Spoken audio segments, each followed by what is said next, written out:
Stalemate ngayon ang mga senador isang araw matapos ang isa na namang palit liderato.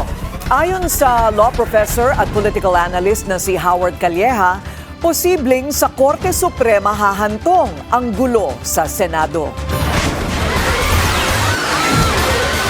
Nauna ang barilan. Sumunod ang sigawan. Ngayon naman ay gitgitan at puwersahan sa loob ng Senado.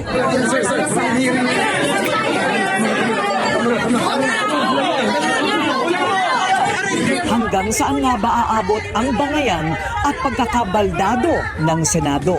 Sa programang Memo ng Bilyonaryo News Channel, tansya ni Attorney Howard Calleja na kung hindi maidadaan sa debate ay maaaring iakyat ni Senator Alan Peter Cayetano ang tanong sa kung sino ba ang dapat mamuno ng Senado sa Korte Suprema. Kung titingnan mo ang application natin ng batas, hindi naman dapat yan very strict na very, kumbaga, limiting. It should be something that would allow a function of the system. Diba? Kung papayagan natin na very limiting yan, stalemate, walang mangyayari. Kaya nga pumapasok ang Korte Suprema para bigyan ng function, bigyan ng linaw, bigyan ng reason, rhyme or reason para gumawa ng tama o tumakbo ng tama ang ating gobyerno. So do you think that there is a necessity to bring this up to the Supreme Court? Not necessity, but of course the Senate minority now, sina Senator Cayetano, can bring that if they want to, pero I doubt if they will win. Dagdag ni Calleja, maaaring humiling si Acting Senate President Win Gatchalian kay Pangulong BBM na magpatawag ng isang special session para mapagbotohan na ng mahinahon ng mga senador ang kanilang nais maging leader. Pero Attorney Calleja, may mga nagsasabi na yung Abilino versus Cuenco, iba naman daw ho yung circumstances doon.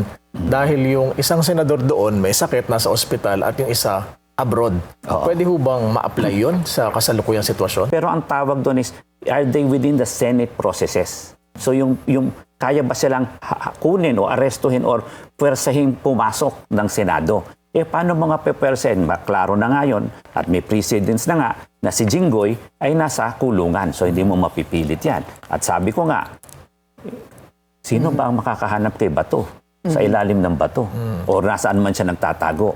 So I think, it is still applicable. It is very much on all fours. At klaro din doon sa Avellino case na yon, hindi rin nila tinatch yung question kung sino ang Senate President.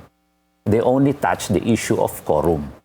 Ang sitwasyong ito ay hindi na bago sa kasaysayan ng Pilipinas na dalawang tao ang umaangkin sa iisang pwesto. Noong 1986, panahon pa lang ni Ferdinand E. Marcos at Cory Aquino ay dalawang presidente ang halos sabay nanumpa. Hanggang kay Erap Estrada at Gloria Macapagal-Arroyo na naging mainit na usapin ang agawan sa pagkapangulo. Kung tutuusin, pangalawang beses na rin ito ni Senator Cayetano, kung saan noon nagkaroon pa ng special session sa Celebrity Sports Plaza dahil sa kanilang co-speakership problem ni Lord Alan Velasco. Sa ngayon ay wala pa sa magkabilang kampo ang may 13 boboto para sa kung sino ang magiging Senate President. At kung walang muling tatalon sa grupo ng bagong majority, malamang nga nasa Supreme Court ang magiging desisyon.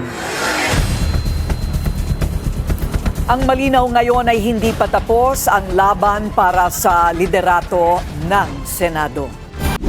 Manatiling nakatutok sa Bilyonaryo News Channel. Sumubaybay sa aming social media accounts at mag-subscribe sa aming YouTube channel para sa mga bago at eksklusibong balita.